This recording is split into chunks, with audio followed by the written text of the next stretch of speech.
Halo Shalom semuanya, selamat pagi, selamat berakhir pekan bagi kita semua. Puji Tuhan, kita ada di hari Sabtu hari ini.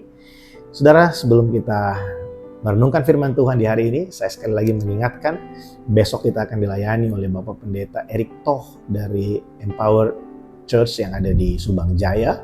Beliau adalah Foursquare Credential Pastor.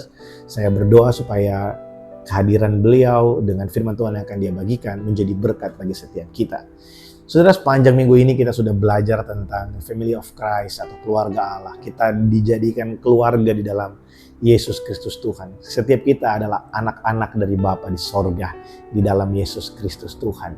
Nah, saudara, adalah satu rangkaian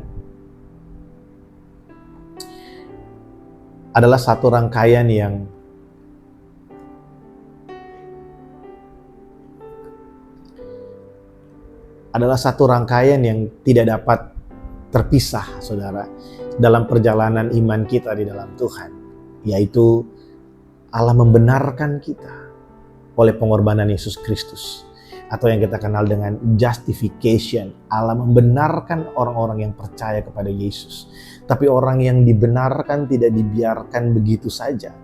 Allah memberikan Roh Kudus dalam hidup kita, dan Roh Kudus mengerjakan yang namanya sanctification. Allah menguduskan kita dari satu area, dari satu bagian kepada bagian yang lain. Saudara, kita dibenarkan di hadapan Allah artinya kita diterima kapanpun kita datang, dalam keadaan apapun, di saat seperti apapun kita berdoa, Tuhan menerima kita, Tuhan mau mendengarkan doa kita, Tuhan mau kita temui. Tapi Tuhan tidak berhenti sampai di situ. Tuhan juga memberikan Roh Kudus-Nya kepada kita, supaya kita yang diterima apa adanya ini tidak gitu-gitu aja.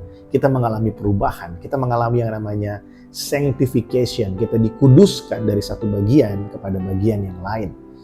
Itulah sebabnya kenapa ketika kita mulai sungguh-sungguh dengan Tuhan, akan banyak hal yang bergejolak dalam hati kita. Hal-hal yang selama ini, dosa-dosa yang tersembunyi di dalam hati kita akan expose keluar, bukan untuk mempermalukan kita, tapi supaya itu semua keluar dan kita bisa dikuduskan oleh Tuhan. Dosa itu dibuang keluar supaya kita bisa semakin kudus di hadapan Allah. Tapi orang yang dikuduskan tidak berhenti sampai dikuduskan. Dia dikuduskan untuk diadopsi menjadi anak-anak Allah. Nah, saya berdoa supaya setiap kita sepanjang minggu ini boleh belajar, saudara. Di ayat yang pertama dikatakan tidak ada penghukuman bagi mereka yang ada di dalam Kristus. Siapa orang yang ada dalam Kristus? Orang yang ada dalam Kristus adalah orang yang mengalami justification. Kita dibenarkan karena iman di dalam Yesus Kristus Tuhan. Dan orang yang ada dalam Kristus adalah orang yang menerima Roh Kudus, yang mengalami sanctification di dalam perjalanan hidup kita. Kita dikuduskan dari satu perjalanan kepada perjalanan yang lain. Dan pada akhirnya kita mengalami adoption, atau kita diadopsi, diangkat menjadi anak-anak dari Bapa di sorga. Saudara, biarlah serangkaian firman Tuhan yang kita pelajari dalam Morning Blessing ini dapat memberkati kita semua, menolong kita untuk kita bisa memahami bagaimana perjalanan iman kita di dalam Tuhan.